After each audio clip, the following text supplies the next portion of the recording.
them in the budget. Open the Google Drive.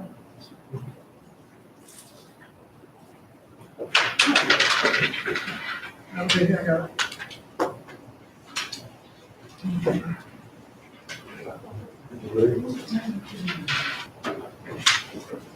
It is 7:00. I'll call this Collins County Board of Commissioners meeting to order. If you will, bow with me in a word of prayer. Our Heavenly Father, we come to you tonight seeking your guidance in any decisions that we make. We just pray that you will be with our county, our community as we deal with this coronavirus. As we go through life, we just pray that you will see fit to guide and direct us. Any decisions that we make here tonight, we pray that they will be in the best interest of each and every citizen of Scotland County. These things we ask in your name. Amen. You will pledge allegiance.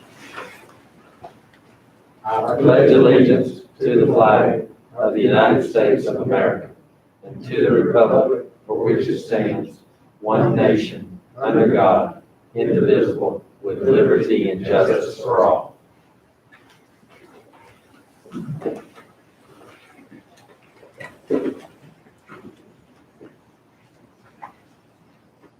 Need a motion to approve the agenda. So move. Have a motion. Second. Have a motion and a second. All in favor, let it know by saying aye. Aye. Opposed, like sign. Is anyone here to speak to the board tonight, Jason? I did not have anyone. Okay, then we would move on. Need a motion to approve the consent agenda.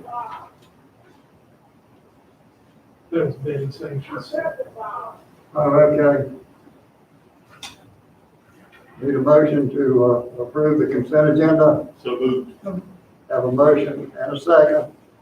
All in favor, let it know by saying aye. Aye. Opposed, like sign. All right, then we'll call on Mr. James Brown. This is an appeal by the Ryan Group for Haines Brands, Dog Creek Family Dollar. They don't receive their value on these personal property until bills go out. They have a window of appeal window, which they did appeal. They just need to be heard by a board of equalization review. Since it's already adjourned, this board sits as the board of equalization review.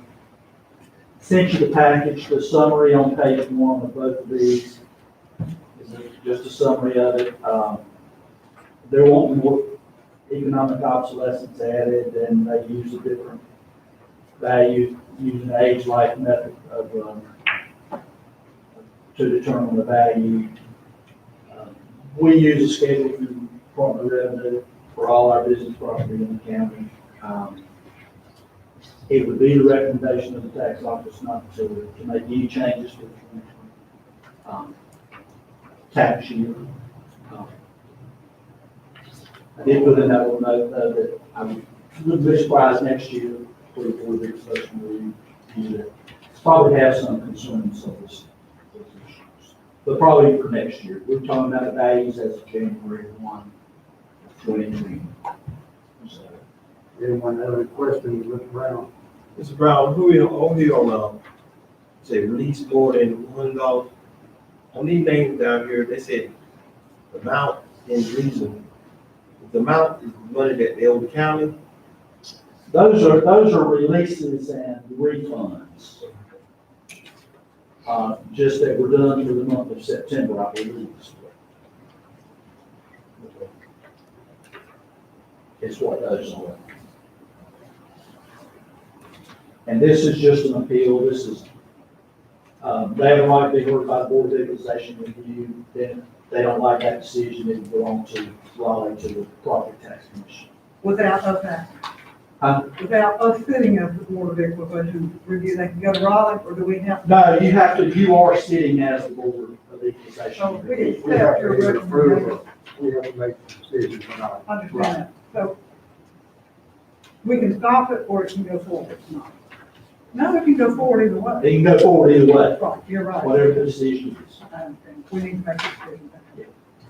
And it would be my recommendation that we not change any of the values for 2020. Yeah, I guess the only question I have is, they're not to be prejudicial for them for not being here, but is there some reason why they're not here? This particular office appealing this is out of Dallas, Texas.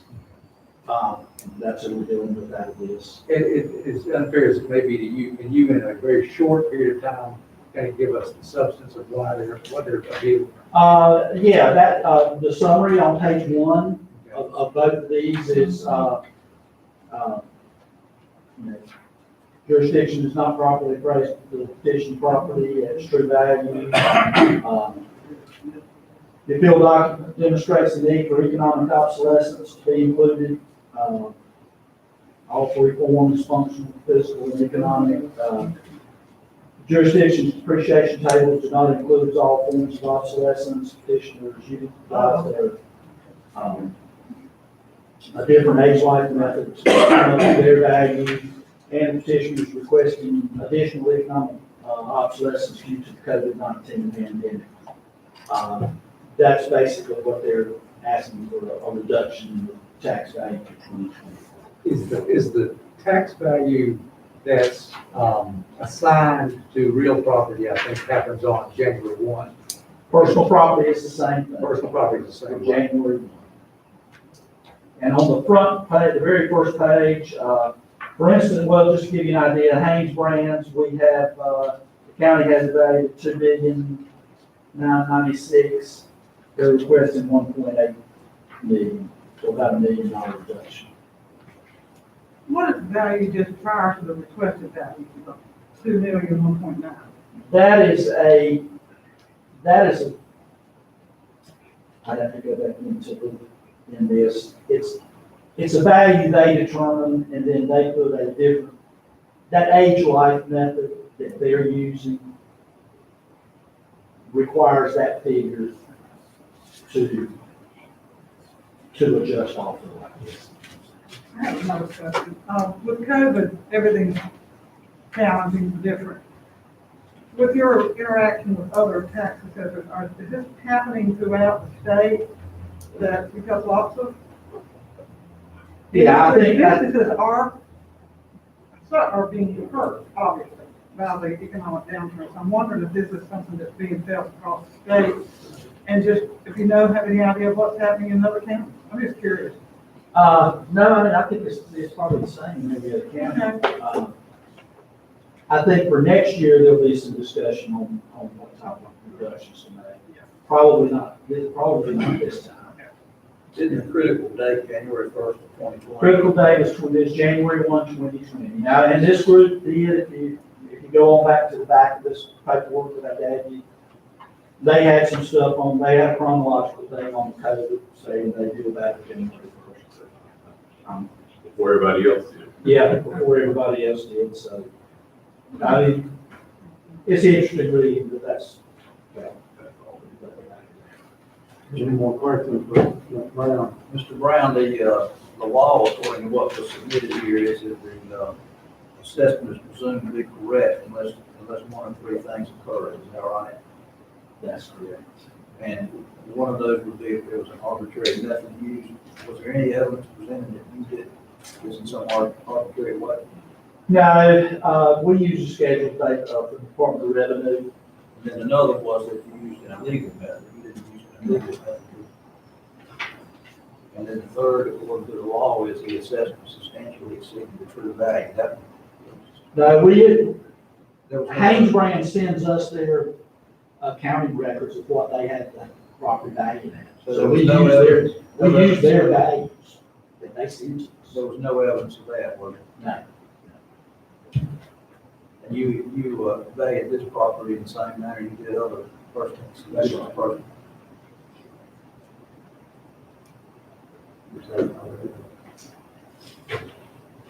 All right.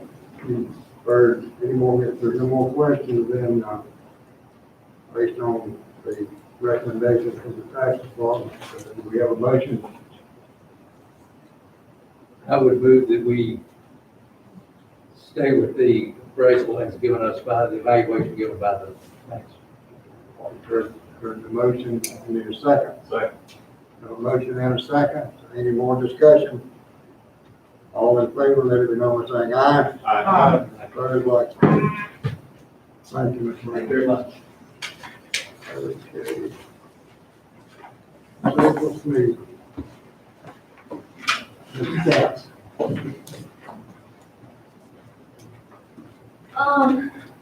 Good afternoon, good evening. So with SCATs, we are ready to put in our fiscal year 22 5311 grant. A 5311 grant for public transportation covers administrative costs, sometimes operational costs, and capital costs. And so this, for fiscal year 22, I started the grant application and it's due at the beginning of December. And part of that requirement is a public hearing. So public notice was published 10 days ago in the Lombard Exchange. I've had a spotlight on WLNC. I've had it posted at the agency in order to get the word out about the grant funding. What was in the newspaper is the same as what was put in your commissioner's packet. And so very quickly, we would request $153,640 of administrative funding.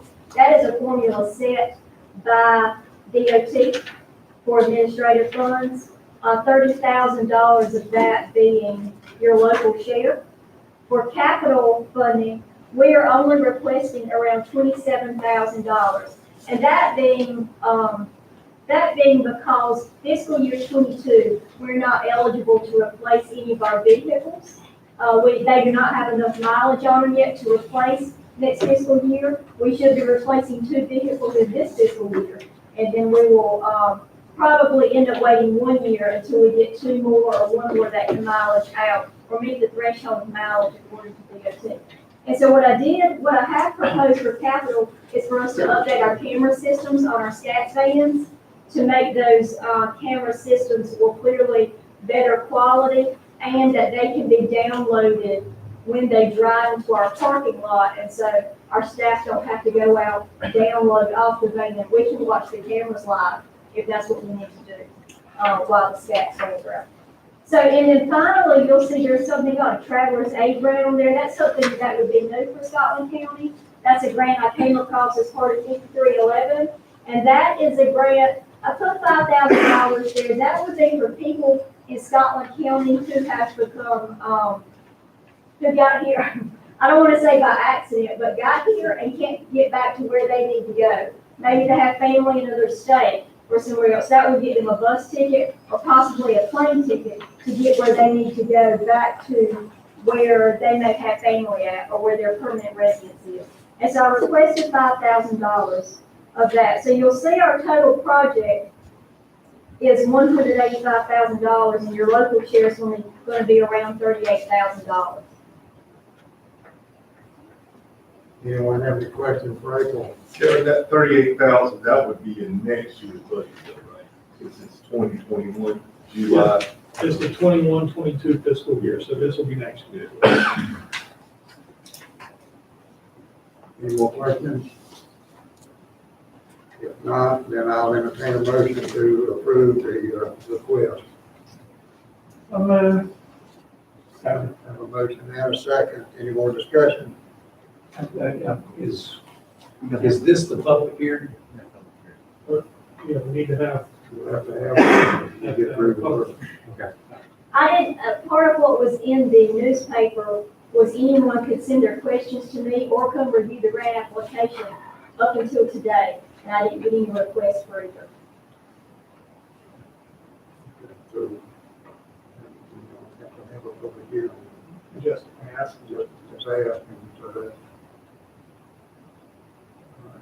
So I need to ask if there's anybody in the public that wants to speak or. And then we have a motion and a second, so all in favor, let me know by saying aye. Aye. Opposed, like sign.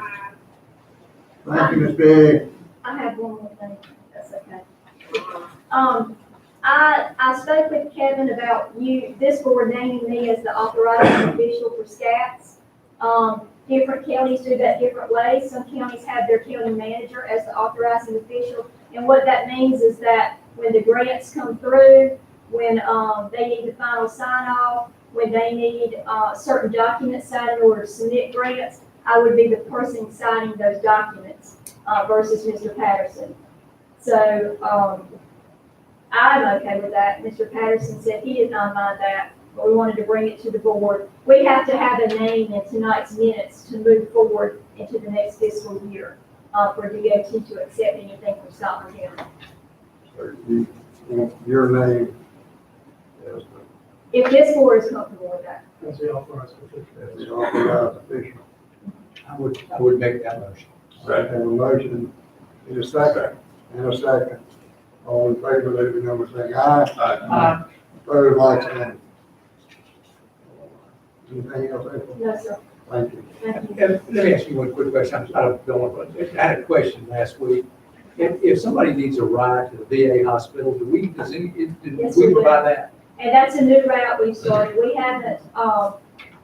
haven't put Fayetteville or Cumberland County on our routes, but we're starting that now. We are. So the VA hospitals can go there, depending on the different funding eligibilities, there's probably a fund that would pay for their rides, so it would be no charge. If someone wanted to avail themselves of that service, who would, what's the number for them to call? They would call our SCATS office at 277-2416. Our SCATS office is also located in social services now, and so they could also call our main switchboard and ask to be given the SCATS operator. We ask that people call 2 days in advance to schedule any type of trip. I hope to come back in December because we want to make some upgrades to our fixed deviated route. That's the route that I consider like real public transportation where you ride around town on the same route throughout the day. We want to upgrade that. We've done some studies with that and try to get out into the rural communities at least once a week to bring people into town and then get them back out. But with any route like that, again, you have to have a public hearing and bring it here. So I hope to publish that in November and bring it here to see if anybody would have an objection to us redesigning our route. Thank you. Thank you, ma'am. All right, Mr. Ward. Thank you, and good evening. Actually, we actually also have a public hearing right now for economic development incentive. The public hearing was listed for Project Driveline. It was noticed in the paper that we would be having this public hearing tonight to consider the incentive package for Project Driveline, which was announced, which was meritorious. That has been publicly announced. Now we want to approve their incentive package. The incentive offer that the client had the option on was either a tax grant over a 4-year period, which was about $70,947, which is what it equaled, or they could have had a per job tax grant, which was $3,200 per employee, which totaled $70,400 as well. If they take the if they take the per job grant, it is ineligible until they meet their capital investment, which is $3 million in real property or personal property improvement, and meet the job number. 6 months after they meet the job number, they're eligible for their per job grant. Then if they decide to do the tax grant, then it would be the same thing. Once they meet the threshold and meet the jobs, they could ask for it. The client has requested the per job tax grant of $3,200. So that would be $70,400 if they hit their mark of 22 new full-time jobs at or above the county average. What is it on the right? It's in the incentive package that was provided to them. I mean, we don't have a company. I cannot answer that. It was provided. I don't have a company. Anybody got one? Is there any, could Jason make us a copy? We can make you a copy.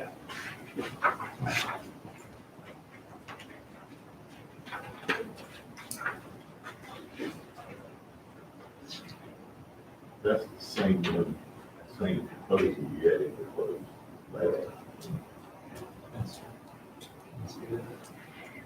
So that would be 22 employees, right? Correct. The 3,200. That is correct. What's, Mark, what's the time sensitivity on those job creations? They, 12 to 24 months they have to create. So after 24 months, if they do not create the jobs, then the incentive could be null and void.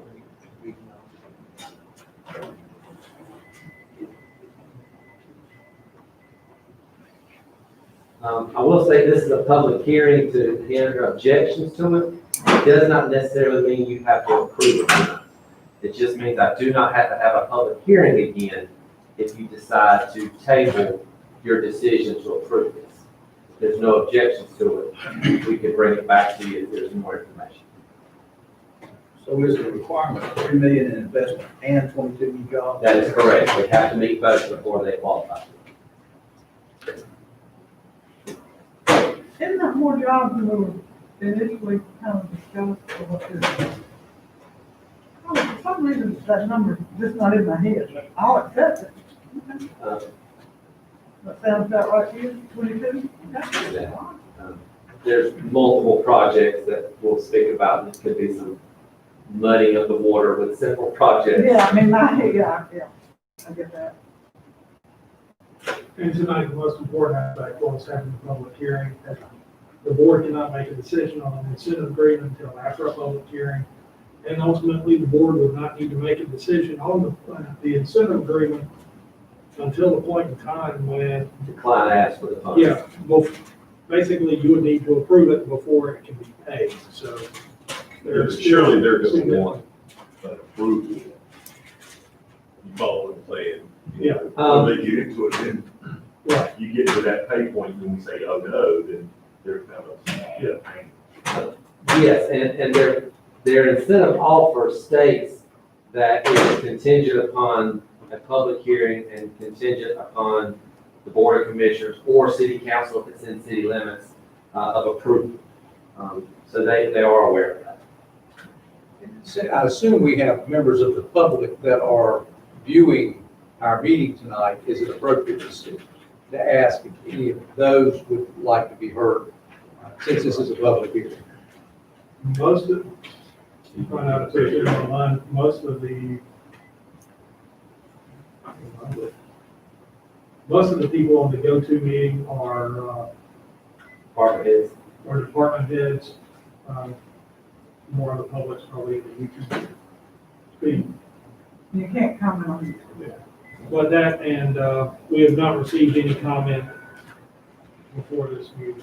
I think that needs to be part of the record.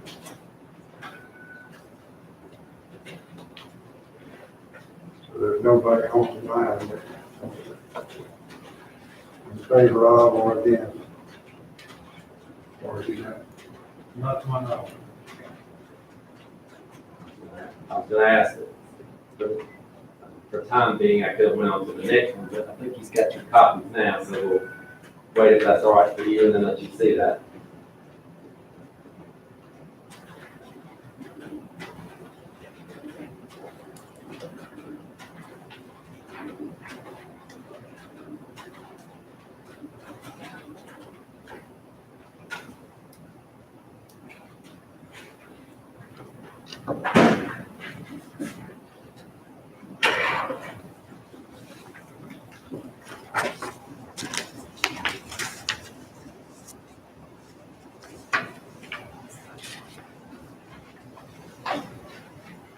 That's the same thing. That's it. Oh, come back. Back here, that's all right.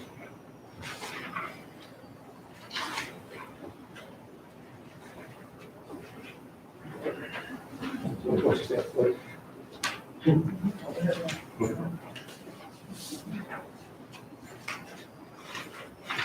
Thank you. Yep. Thank you. Just the same one we got last year. I just can't acknowledge. We already had a copy of this, I think. You can't acknowledge that, so. All right. I can. Yes. Any more questions for Mark about this?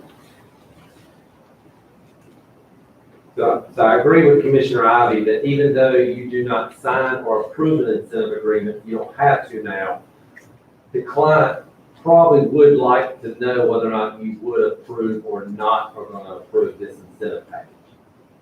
Can we do that by consensus? Yes, and then authorize the county manager, the economic developer, or the clerk to sign a statement saying that. Commissioner, I would say, I don't have a problem. I mean, the pictures are in place. Yeah. And so I would just make the motion that we consider, the project driveline meritorious as submitted by the economic development director, Mark. Second. You're talking about the, per job grant, not the. that is correct. They have the option, either or, and they chose the first job. Say that one more time. They chose the per job grant over the personal property tax grant. Times 22. That's correct. And the reason being on that is they are very optimistic that there will be a larger number of jobs. So it's just like with the capital investment. We say we'll pay you a tax grant of a percentage of your investment that you have to make at least $3 million. Well, if they invest $5 million, they're still going to get 70% of $5 million. So if they hire 50 employees, they're going to get this per job tax grant on 50 employees versus 22. So they would get 3,200 times 50. So there's not a max on that. Either way. Either way, and that's the way our incentive packages have always been. We have a matrix that says if you do X number of jobs and X number of personal property or real property value increase, then you're in a rubric. And that rubric is a scale of 1 to 5. And wherever you fall in that line is a percentage amount, either tax grant back or job dollar. All right, we have a motion and a second on the floor. All in favor of approving this? You know, saying aye. Aye. Opposed, like sign. Thank you, Ms. Betty. Okay, the next thing to speak to you about is called Project House 1. This is still a confidential decision that has not been made by the client. The client is considering incentive packages from North Carolina and another state, but the state of North Carolina has potentially told them they could qualify for a building reuse grant. For them to qualify for the building reuse grant, for that application to proceed, the Scotland County Commissioners have to approve the support of that project. So we would need a resolution stating that you support that project, which we have provided. And then there's also an application page that the chairman would sign moving forward with a building reuse grant application for the clients of House 1, Project House.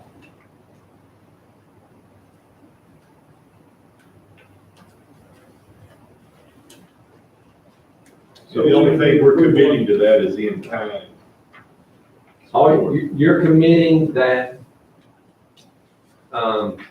based on the incentive package that we are going to present to them, that we are not ready to bring to the public for a public forum yet, but based on their matrix, we said we would offer an incentive package of X. And based on X, the county says the county will give you X, but we support and will allow the state grant to flow through the county. The state gives the county the money for building reuse, and then the county has to give it to the property owner. The property owner sometimes is not the client. In this case, I can discuss that the client and the property owner are or will be the same. So we're just committing that we support the project. We support that we will offer a incentive package to the client, and we will support the grant to flow through the county. Have an amount or can you?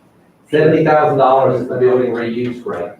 The county's package is probably going to be about $30,000. The job number's a little lower, the investment's a little bit lower. But for them to get $70,000, possibly $70,000 from the state is something that we would want to. And you reveal the building.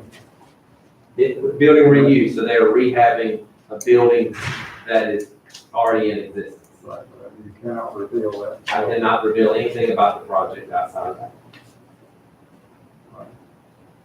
So you need a motion that we will approve this. Is that what we're looking at? I A need, motion to approve the resolution and a motion to approve application. correct. I'll make a motion to approve the resolution. Second. Have a motion and a second. All in favor, let it be known by saying aye. Aye. Opposed, like sign. I'll make a motion for the application. Now, the application, is that right? Need a motion to approve the application. I did. I did. Second. Got a motion and a second. All in favor, let it be known by saying aye. Aye. Opposed, like sign.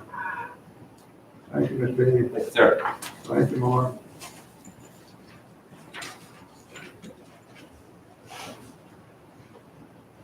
All right, policy committee report, Kevin.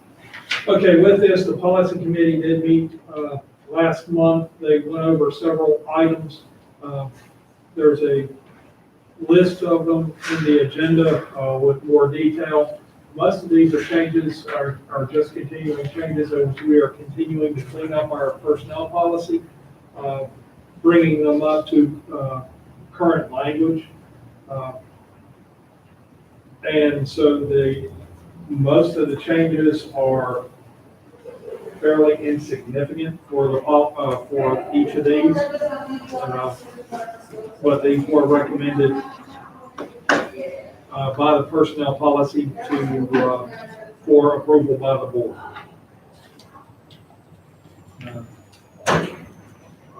We approve all of it one time.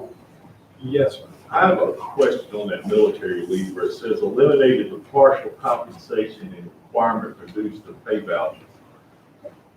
What are we eliminating? The difference between what they would have made working compared to what military paid? Yes, there's some, It's page.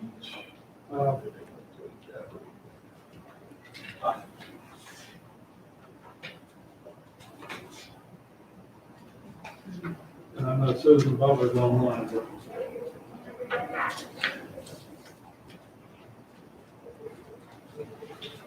You're talking about under civil leave policy. No, it's under military leave. Under military policy.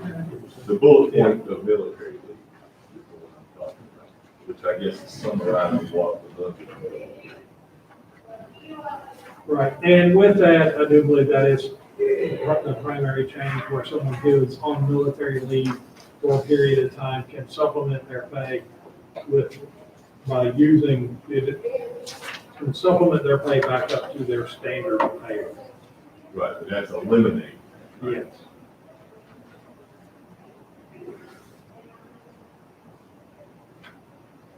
Any more questions?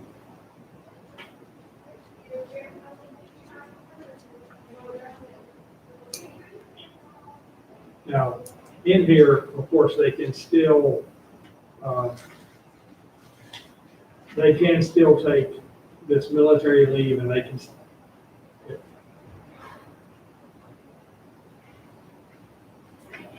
still use leave in this method. It just changes some of the calculations. Are we ready to vote?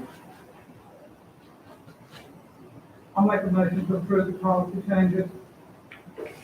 We have a motion, we need a second. Second. Motion and a second. All in favor, let it be known by saying aye. Opposed, like sign.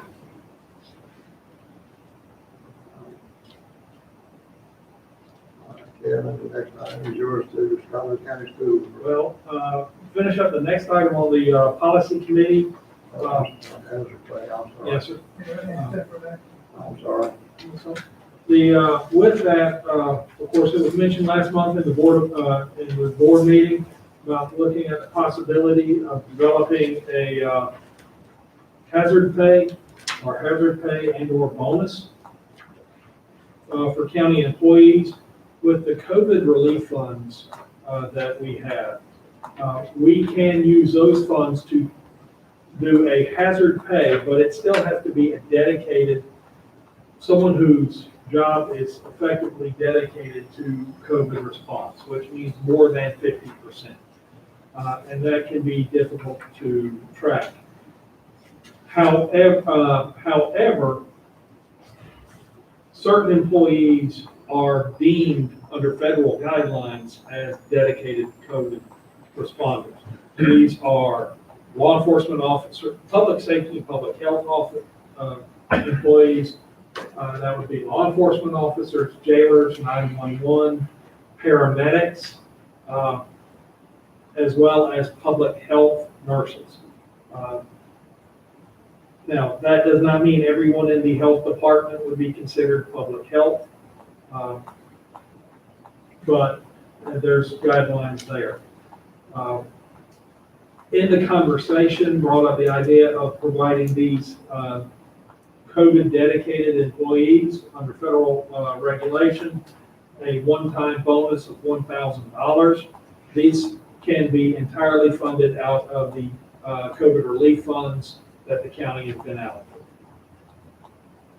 The policy committee also suggested looking at what if we also made a bonus to all county employees. So the discussion was a $500 bonus to all county employees not receiving the $1,000 bonus. So basically, it's coming in at a two-tiered approach, or the recommendation is a two-tiered approach.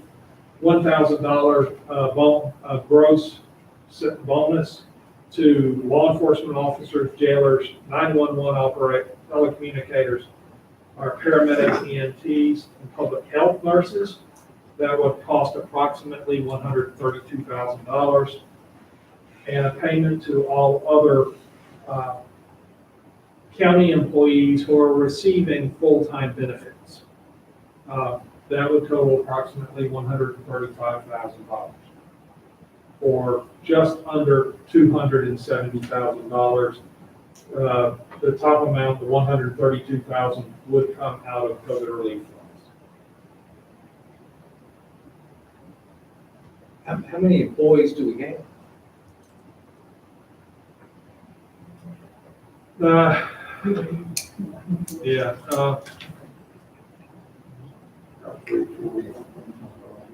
And your field social services workers are included in that? They are not.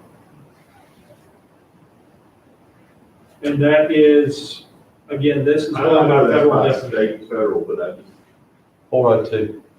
And in part of the conversation in the policy committee, John was there and with, and, you know, we know that we can recognize those that are deemed COVID responders under Fed. But I think all of our county employees have been challenged to work during COVID. They meet the public every day, and it's been a stressor for them. It's a stressor for anybody that's in the workplace. And so the thought was that if we can do it, why not say to every employee, yeah, you're not a Fed responder, but we know that you meet the public every day, and felt like that if financially we could make this bonus to them, that we would be recognizing all of our county employees.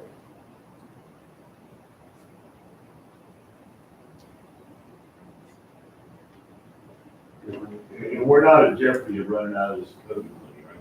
No. So I'm gonna just throw this out there because I like round numbers. Why not on both of those levels? Because the first one would be under the COVID money, the second one would be the county. Is gross these things up, so what they're getting is a net 1,000 and a net 500. So you're talking about, and this is very rough calculation, so I'm going to do it, around $35,000 each category, more to gross it up. Let's see. That's just a suggestion. I feel Not a- yeah. What you're saying is rather than the $1,000, and take taxes out of that or whatever, They would get a net $1,000, net $500. Would that additional money for the COVID funds come out of the COVID funds? Yes, And there's ample funds to do that. yes. So basically, instead of a gross 1,000, it would be a gross of about $1,280. Right, and they would net 1,000. So with the COVID funds paying that, you're talking about another 30 grand for us, our part to get. I guess my question is, do we have 402 employees? Not 400 full-time employees. We have, Two less There's a- two less than ones on the top. Well, it seems to me like if you're paying 1,000 for the 132, that's 132 employees. If you're paying 500 for 135, that's 270. I think that comes to 402. We don't have to. That's my question. That's what Matt said. That's yeah. no, right now with the 1,000,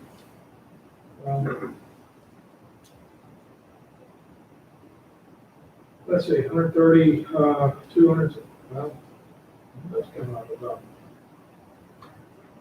Let me pull up my I'll find the numbers. I can tell you. That's the 2+2 part of it, right? But it doesn't necessarily mean it's right. Yeah, because I didn't think we had 402. I bet you do. With the sheriff department, social services, and health department, I bet you do. I have over 100. Are you bragging or complaining? Yes. She's doing both. All of this. There you go.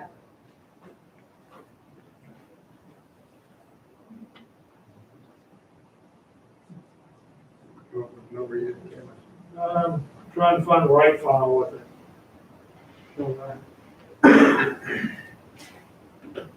Keep coming back to the dedicated employees.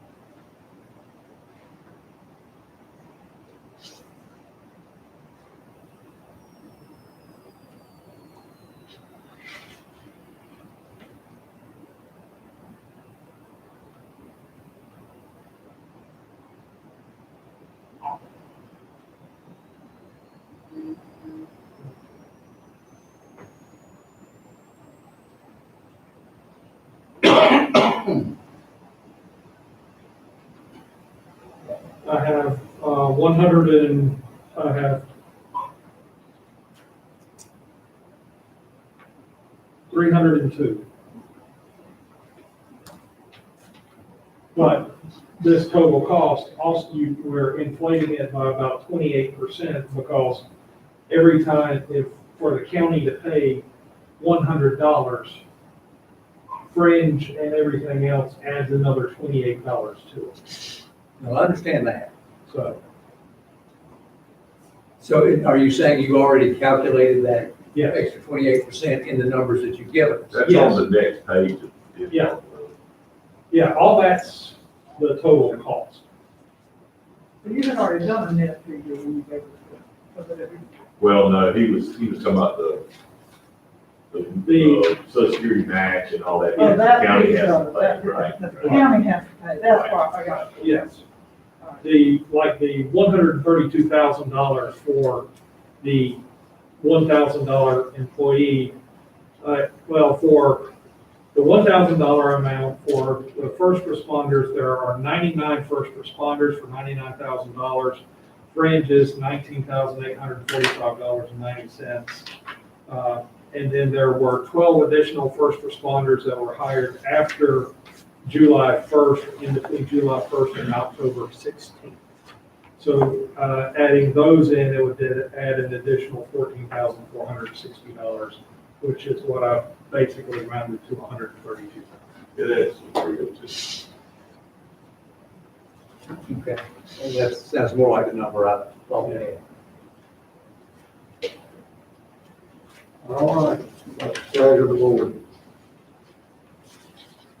I want to build on what Henry said. I like the idea of the employee getting the net benefit of the bonus. Makes it just a little sweeter, true bonus. So I'd like to make the recommendation, make the motion that we approve the hazard pay. I would also like to include in the motion that we exempt the 7 county commissioners, because if we don't exempt ourselves, we're gonna get that hazard pay. I assumed we were doing that anyway. But you have to put it in the motion, yeah.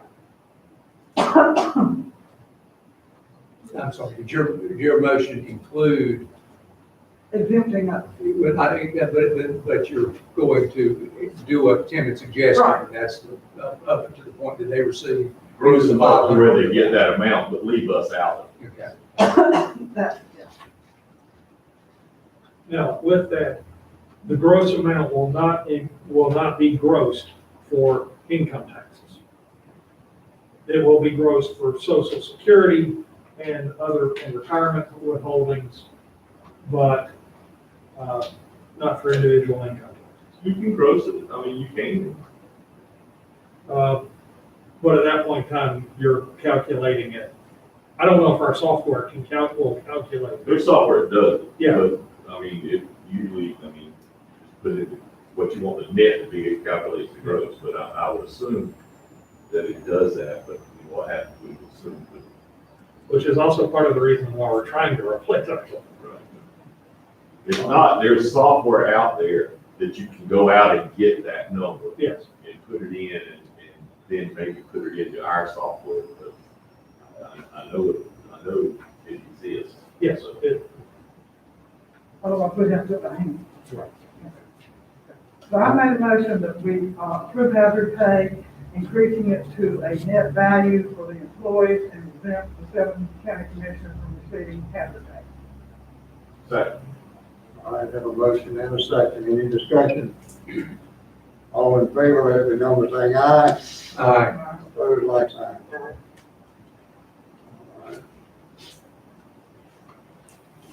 All right, Kevin, I guess the request from the school. Yes. I believe it was last month or the month before, the schools did make a request to transfer some funds from the South Johnson School from their contingency funds into their capital projects. Right, as of last week, their contingency was still available. They had about $900,000 overall in the project that was still unspent total. We were still waiting for final invoices. But with this, this is not out of the total project. This is just within the contingency line item. So the school system would like to transfer $23,000 to for Wagram for an elementary playground, $6,200 for fall protection around different playgrounds, and $150,000 for a pellet range for the JROTC at the high school. Kevin, is it permissible under whatever funding source there was for the original funds on this? Yeah, as long as it's going back into school construction. So it does not have to be to a particular site. Correct.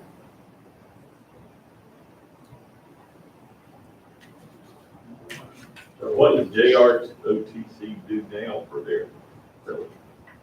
They travel to, well, they were traveling to other schools.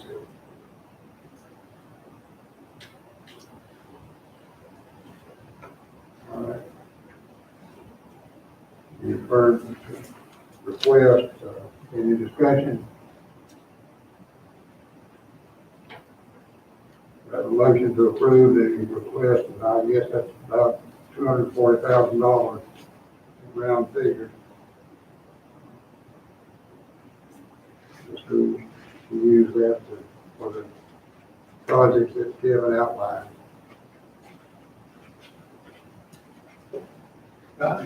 Now, those figures only, there don't total 240,000. I'm sorry, it says they have 240 left in their contingency fund, and they want to spend this money out of that 240,000. So they're not asking for the 240, they're asking for those three figures. 175, about $180,000, $90,000. What happens to the other two?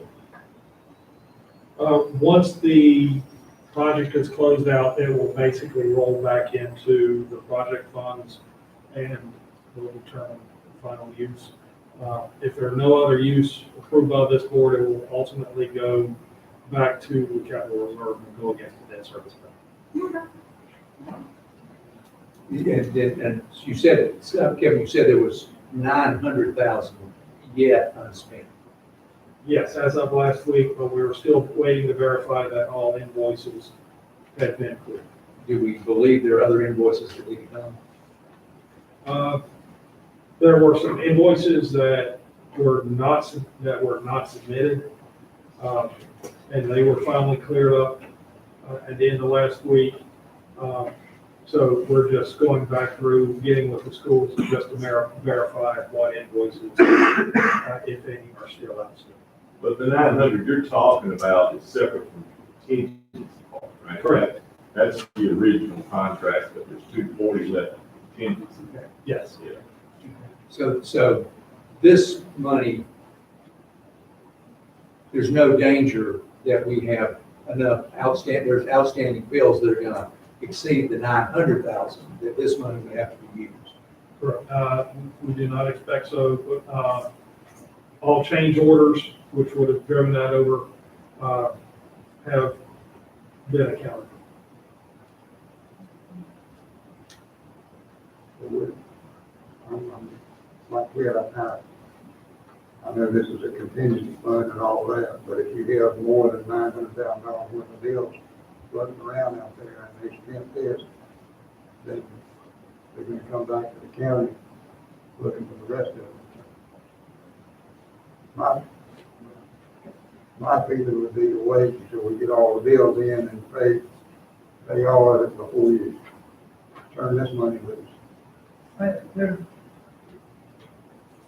There's no urgency right now because of the situation with education and virtual learning and face-to-face. Yeah. None of this is gonna be used if they did it tomorrow anyway, so at least January. The only part that would not require construction would be the playground equipment and the fall protection. Assuming they come back in January, that could be used at that point in time.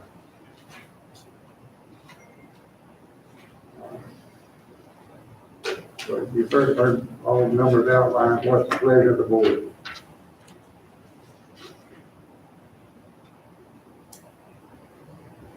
It just seemed to me that someone in the school system should be available to answer our question. Before we, and there may be some bills out there, but this should be a maybe. We need to know. Well, working with the schools and the architects, those should have been the last bills that were outstanding. But we're not closing the account until they verify. $900,000 is a lot of money to be collected around one of them. I like the idea that that $900,000 is gonna come back to the capital fund.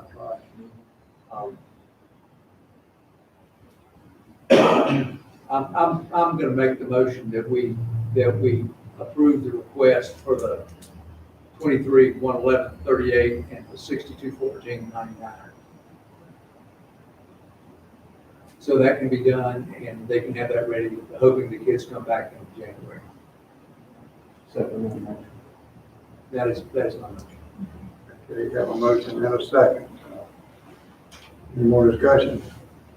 All in favor, let it be known by saying aye. Opposed, like sign.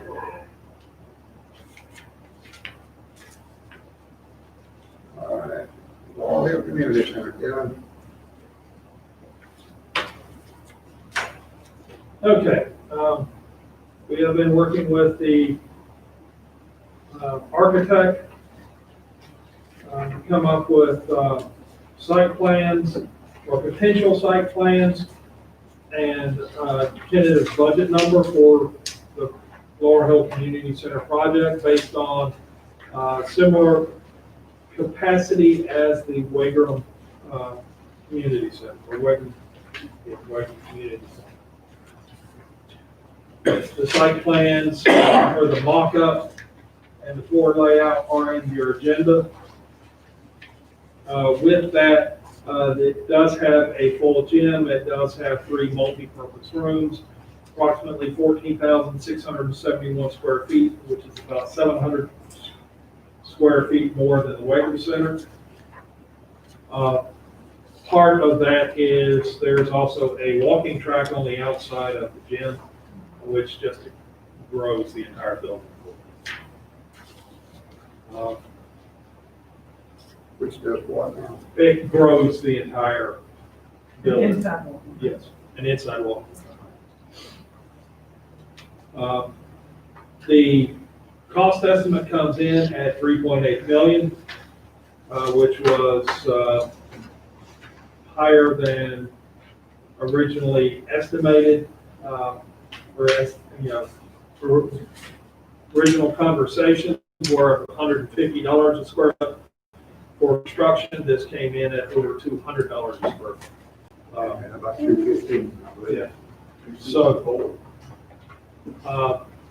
with that, my recommendation is that the capital committee meet sometime this month with Parks and Recreation and the architect to review the plans in detail and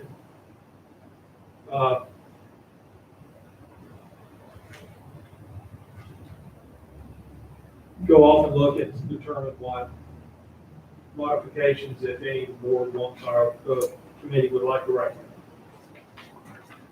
In addition to.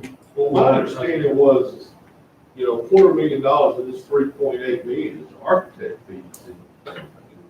They were gonna pull out the old Gibson plans, make sure the code is right, how you're gonna set it on the place, and that was pretty much gonna be the architect job here.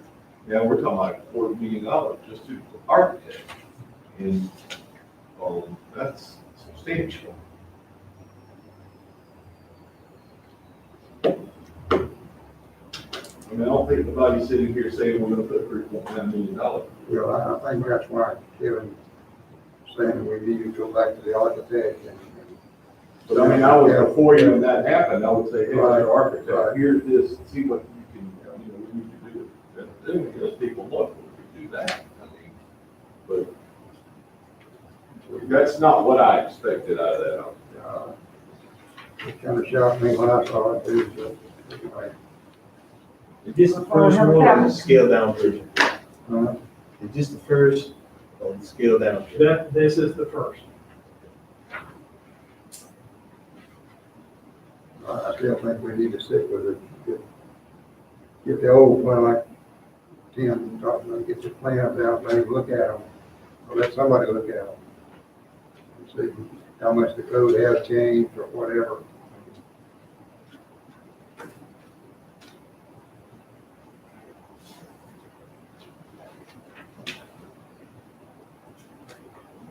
If the board agrees to that, then we'll come up with a day that, Whatever they did. And we can pull the members of the committee and go back in and have that, and just work with them and the architect to determine.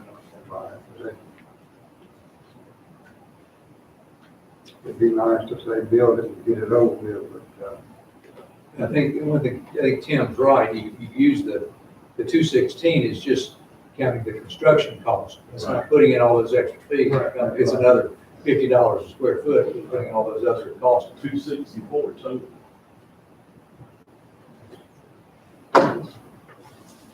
But I don't disagree with what you're suggesting. I agree with it 100%. Kevin, will you work that out? Yes, sir. When you said Parks and Rec, you want Parks and Rec board or staff? Okay. So for the meetings, you say, but I know you're not going to get about it. That's all right if you get some board there. And it may be something that the Parks and Recreation Advisory Board chair, or they may have a member or two come into that conversation. And like we've talked about before, there's about $500,000 worth of grants that we can get our hands on. Have we begun the process of applying for those grants?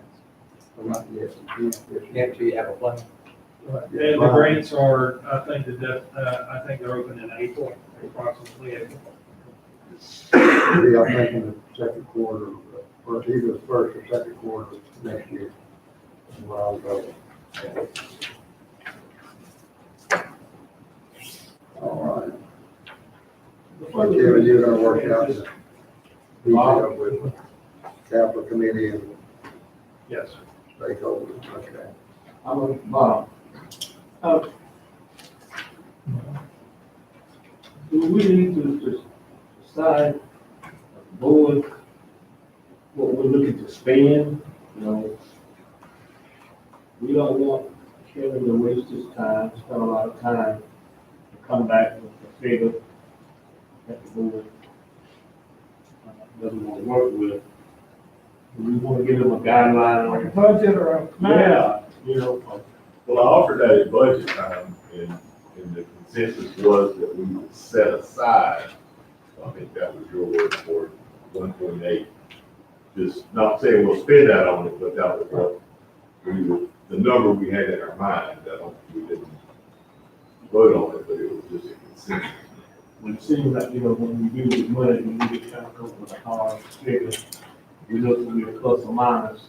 The number I What that plus is remember, gonna be 2.3 or 5 million, whatever, so that Kevin will know what he's working with, whoever we need to. the figure I remember, and I could be wrong, was somewhere around $2.5 million that we talked about for that thing. I think somewhere in that total, but then $500,000 grant, bringing it back down closer to, 1.8. bringing it back down closer to where Mr. Ivy said that. Because every time we meet and don't come to a conclusion that puts the project cost, 30 more days. and it costs more every time you push it up. And you would think that these folks would be hungry for work, but apparently they're not. Anyway, so we're gonna say, what, John, somewhere around 3 million, less the 500. Anyway, get back down to about what we can spend, maybe 2.5 million or something like that. I think that's the original figure that we kind of looked at. I still think we can get it done for under 2 million. Away with my deal. Right.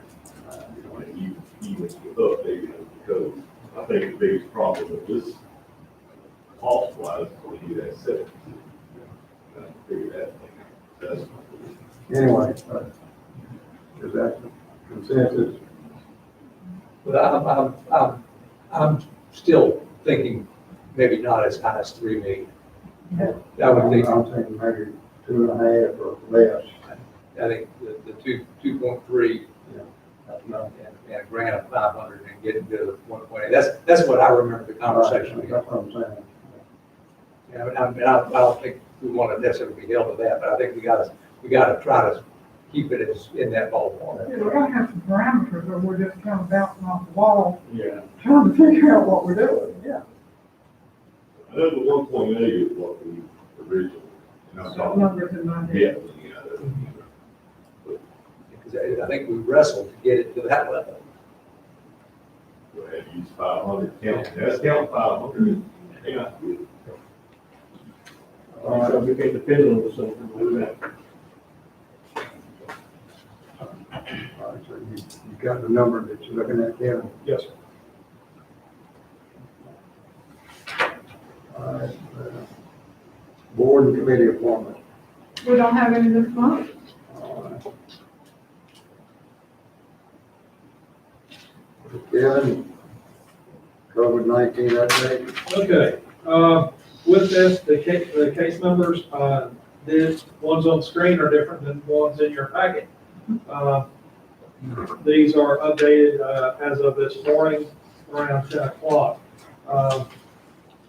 Of Scotland County citizens, we've had 1,684 confirmed cases since we began tracking, since the state began tracking, of which 1,577 are deemed recovered. This means they have exited medical care, exited quarantine, are asymptomatic for a period of time. We have had 29 deaths to this point in time. We have currently 7 Scotland County citizens that are currently hospitalized due to COVID. There are 78 active cases in Scotland County that the health department is tracking. Of course, we have 11 that are institutional and 67 active cases. One institutional number that I'm glad to see is not on here anymore is the Scotland County Jail. We went for a very long time without having any, and that was due to some very effective jail management. We went, then all of a sudden, one day it went to 6, the next week was 11, but now we're back down. So Can you share with us how you got it back down? basically, right now, everybody who is coming into the jail, coming into custody, not into the jail, but into custody, is being given the antigen test, the quick test. Everybody is being isolated as they're brought in for a period. And of course, anybody is being as quickly as possible. If possible, also being bonded out. So,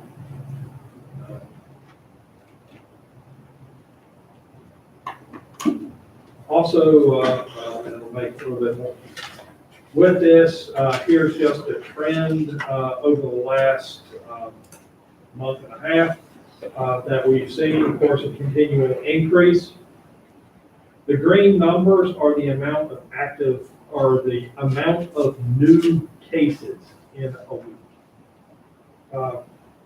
You can see back in September, the last week in September, we had 196 new cases. Last week, we had 56 new cases. This is a positive trend for us. Now, with that, the White House task force is still looking at considering red zones as anyone who has 101 new cases per 100,000 people. With that, with 56 new cases at 35,000 people, that puts us at about 160 new cases. So Scotland County is still would still be considered a red zone for that task force. Also looking at it in between October 26th and November 2nd, this morning we did have 5 people who have passed away that were COVID related.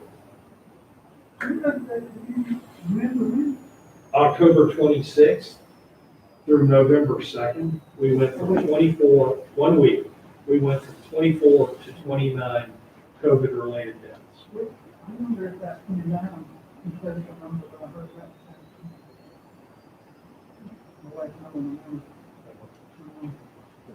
So, But how early did you get these numbers?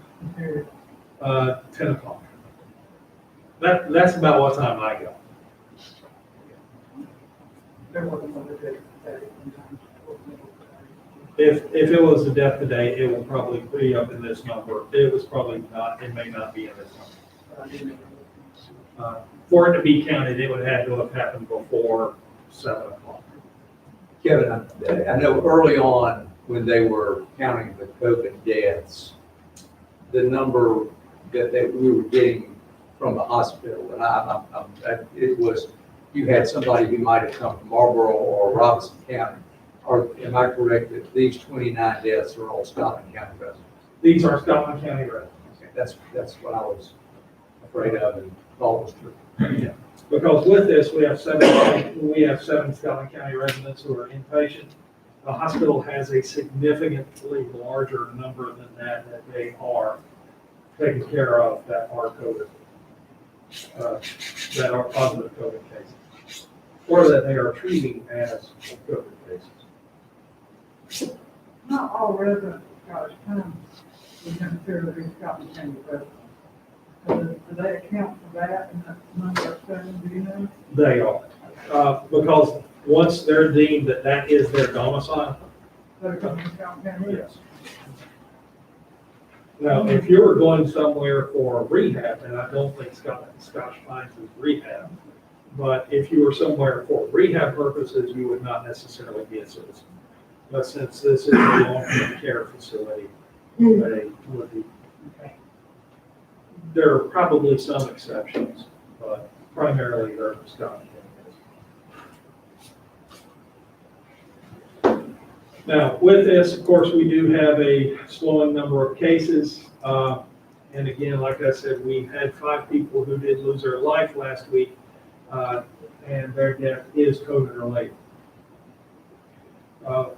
The other aspect to this, within the last, as early as within the last 2 weeks, 1/3 of our EMS staff was basically quarantined or isolated because of potential exposures with COVID. And actually, there was not exposures on call. But we did have, we are using part-time employees that are brought in from us. However, it's still a competition because frankly, our part-time employees are somebody else's full-time employees, just like ours are part-time somewhere else.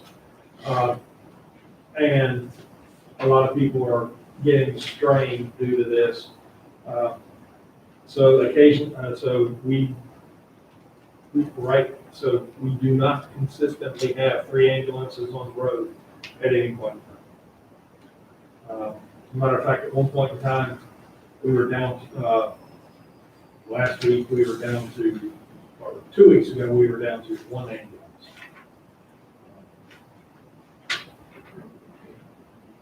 And just for the month of October, for county employees, we had 38 who are on emergency sick paid leave, which means they were out from work due to COVID.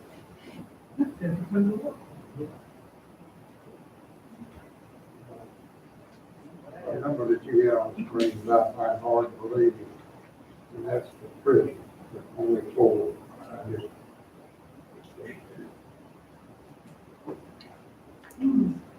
I know there's units out there like that. Yeah, and that's what they're reporting. I don't buy that. You call Travis out there every day.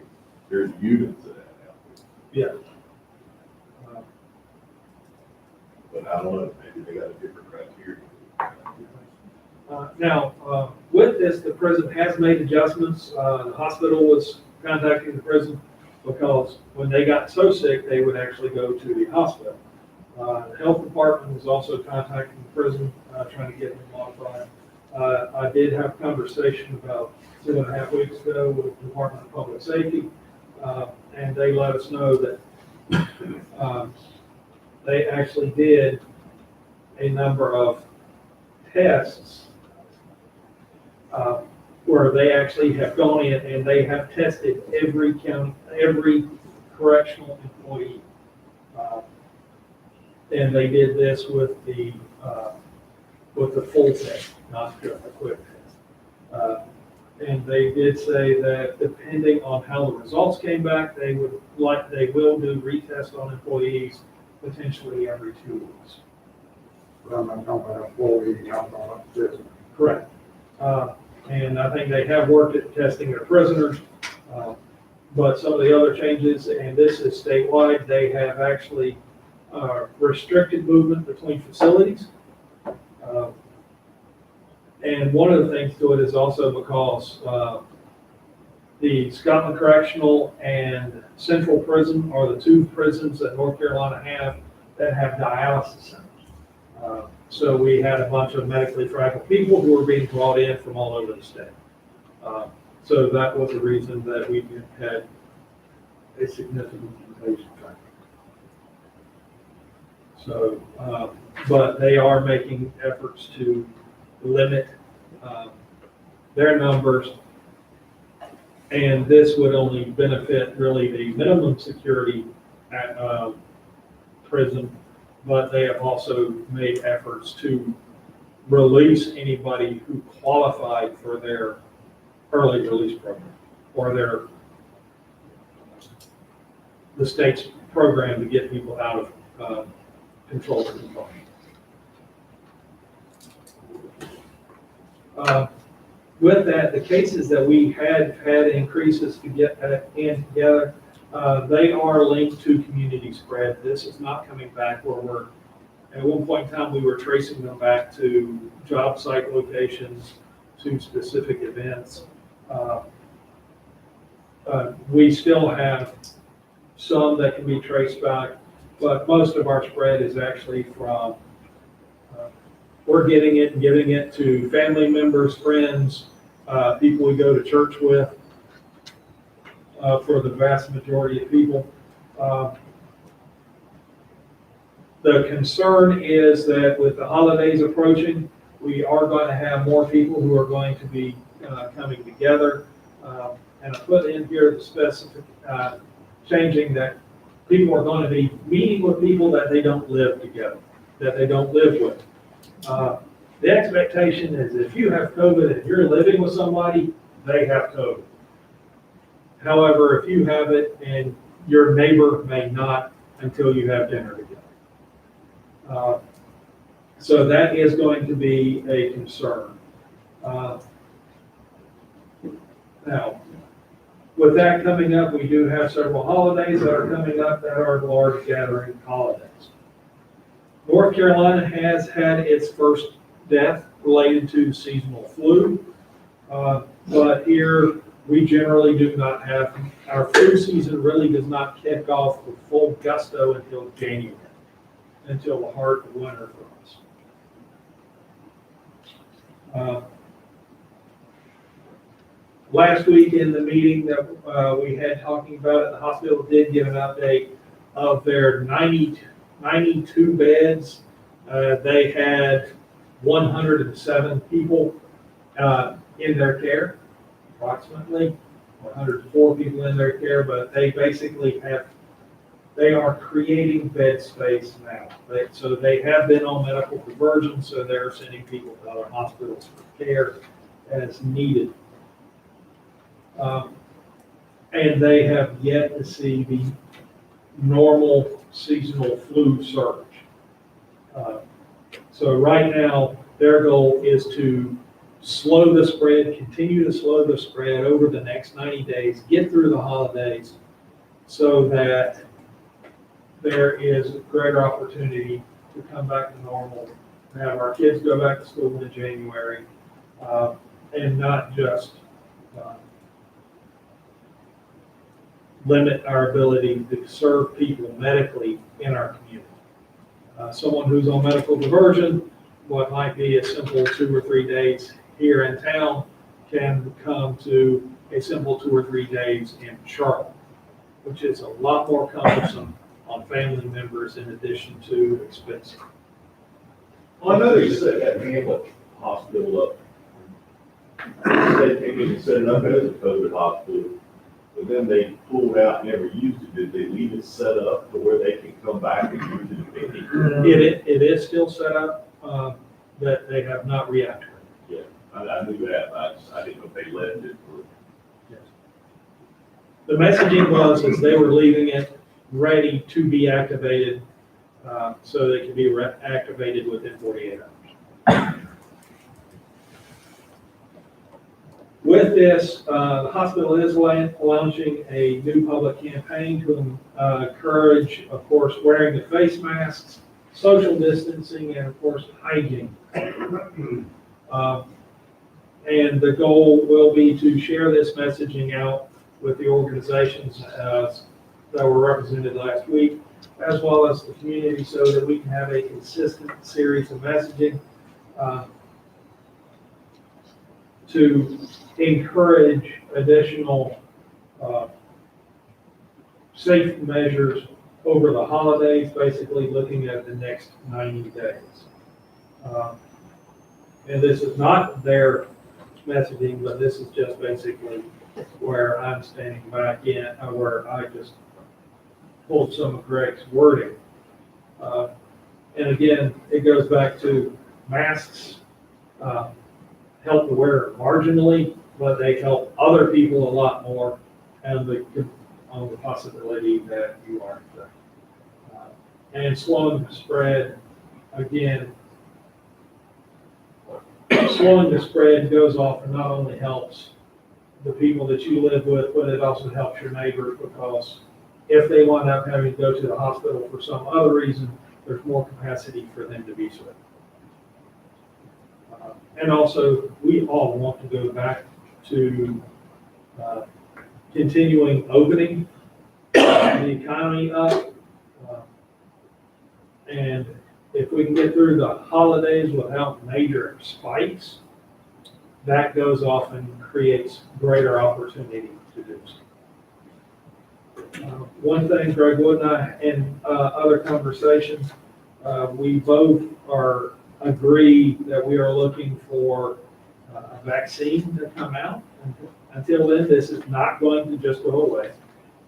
But before a vaccine can be approved, manufactured, and distributed, so that basically we have 200 million doses available in the United States, that is optimistic.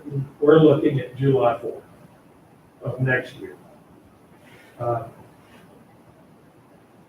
So right now, distance and masks are going to continue to be the normal for the next several months. All right, thank you, Kevin, for that update.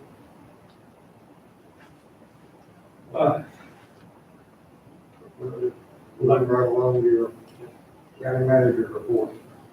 And this was not in the agenda. I actually came up over the weekend on, or remembered about over the weekend. The state has put out seek community development block grant funding, COVID relief funds. That can be used for individuals for rent and utility assistance. The county is working, the county is going to apply for that. We're currently working with the Lumber River Council of Government, having them develop an application for us. They are working with several counties working on an application. And it would be geared specifically to rental and utility assistance. Also, just before the last Monument Committee meeting on the 26th, the facilitator did resign from it. And with the board's permission, I would like to consider trying to find a paid facilitator that can assist the group. I think the statement from the chairman at the 26th was that their meeting did go well, but That their meeting did go well. It did go well, but they have also had more members resign from the committee as well. How many members is left out of the 23 or 40? Approximately 16. 16, 17. You know what? There. Various reasons. I think 2 resigned right off the bat, which was to be Next time ever gonna be chosen. right. And then 3 more resigned in between the last meetings. I'm fine, I mean, if you just want consensus, I'm fine with hiring someone, I can get someone from the school government. I'll reach out to them and determine if they have someone who either can do it or who they can recommend. I wouldn't go later to eat, because they're, got meat coming up. They do next Monday. But I don't know that they expect it to. Yeah, And so some of it may be, if their meetings continue to go well, they may not need one. Is there a chairman of the committee? Yes. I watched that meeting last week, and it did go well. There was about 3 people that had all the suggestions and this, that, and the other. So the rest of them, just kind of was there listening. I've been involved with 2 of their meetings, and Robert Better does a good job. Yes, he does. But I think it might be a situation where a facilitator in the long run would be some help.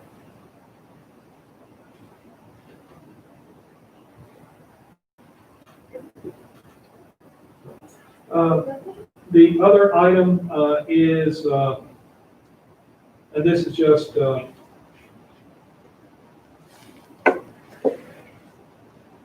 off and agreeing with something you already agreed to.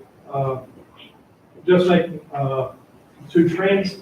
we put in the lift station and the sewer lines that connect South Johnson School into the city sewer system.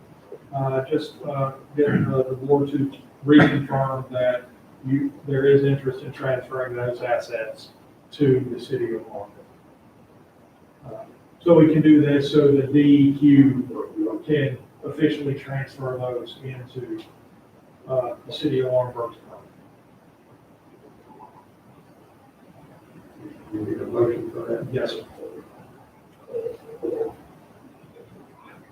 You've heard, see on the board what, I want to make that motion, we approve the transfer of these sewer line and lift station to the city of Laurinburg.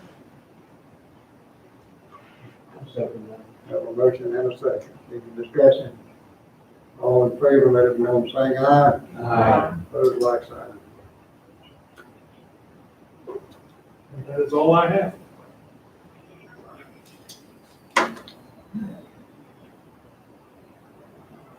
All right, we'll go around the room. Miss Betty, are you still with us? You got any comments? You said you were saving them last time for this time. You got anything to say tonight?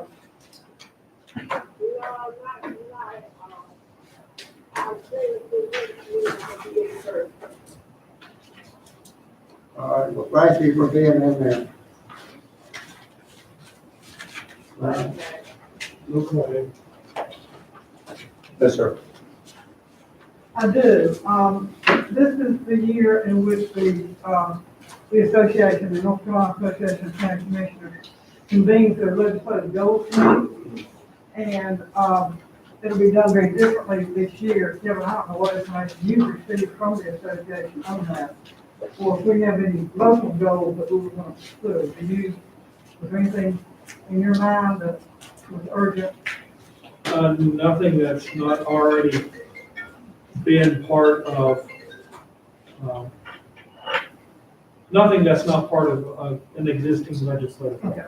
So, with that in mind, I have been asked by the president of the association, President Ronnie Smith, to serve on that 15-member committee representing Scotland County, and they'll be meeting virtually in December. And I will keep you up to date on the goals as it introduced. The steering committees meet in November. They then submit the goals that they want to be considered in December, and we vote on them. Then they go to the executive board for the association for final review. And this is the legislative goals packet that will go to the General Assembly in spring when it convenes for the next legislature. I just wanted the board to know that I had been asked to serve on that committee. And that's all I have. John? Tim? Yeah, I wanted to bring up again, and we talked about it earlier in the year, when we moved over here about the sound and the camera system here. And if we're gonna stay here, we need to do something with that. I mean, this shouldn't have to happen. He shouldn't have to do this and that one over there. And we need to get a system in here that works and that we can count on. Or, and I didn't bring this up last year because COVID, everything else happened. I had spoken to 4 of the city council members who were all on board with us renting, using their facility for our meetings. And all that's already set up there. Now, if you want to pursue that, that's one thing. If not, I would think we got to do something here with the sound and that nobody can hear it, nobody can see it. And of course, the first time you brought this up, I don't think we were having virtual meetings. Now we are. Right. And my own individual opinion is that we'll be meeting virtually for the next 6 months. Give or take. Maybe, yeah. Yeah. But either way, Either way, even we with the gotta improve YouTube channel, you know, we need to have a better system in place. Well, I think that even if we go back to normal times, Yeah. if that ever happens. But I was talking to someone, I think actually it was him and April, but someone had said that they were having meetings and they may have 35 people there. When they started doing the virtual meetings, they were having 300 people attend their board meetings, their town hall meetings. And if we can, I think even if we are able to go back to having the public come, if we can still put it on the air, and I think it's probably would behoove us to do that. I watched the last Board of Education meeting, and I could hear everything everybody said. I also watched something that came from the city council, and it was high quality. We ought to be able to do the same thing, and if not, we need to move to where they are. I agree with what Tim said. That conversation was a while ago, but I'm sure they probably feel the same. Yeah, I think we owe it to our citizens to make this better. Anything else? What we'll do about this now? Well, that's what I was We going need to to do something. Yeah. Can we ask our, Well, I mean, it would be a matter of, I think, if you're talking about here, you're gonna have to get somebody here who knows what they're doing with it. And they exist. with this building, our With this environment. building. If you wanna also look at using the city facility, then Kevin should have a conversation first with Charles and start it from there. So.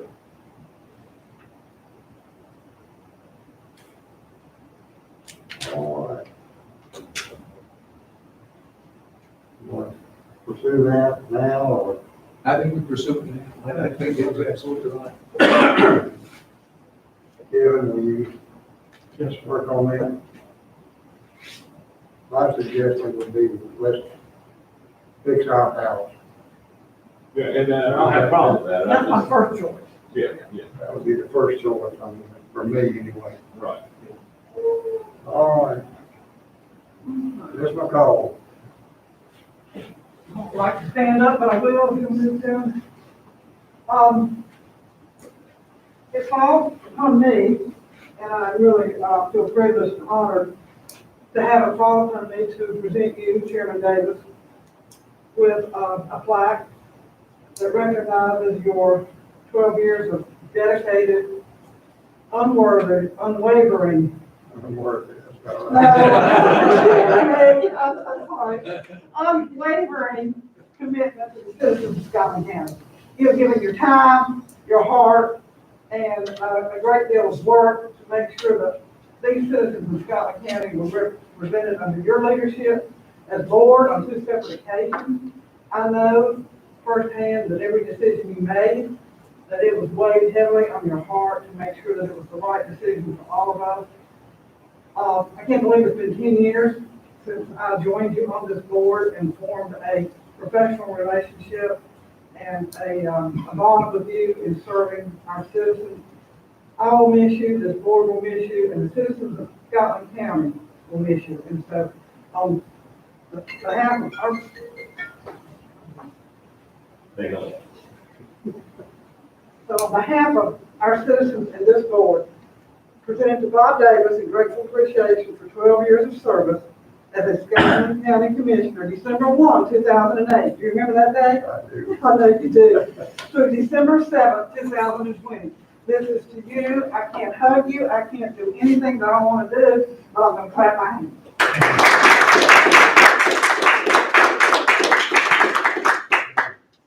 You will be missed. It's been my pleasure and my privilege to serve the citizens of Scotland County. And, I would still be interested in what happens in our county. And, the 12 years I've been here, it has been meant a lot to me, and like I say, it's a privilege for me to have served.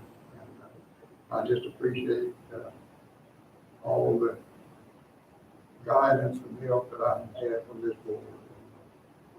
My friend said, I appreciate you. You did a lot of help to me, and I appreciate you. Nothing else, we will make a motion to adjourn. So, second. All in favor? Aye.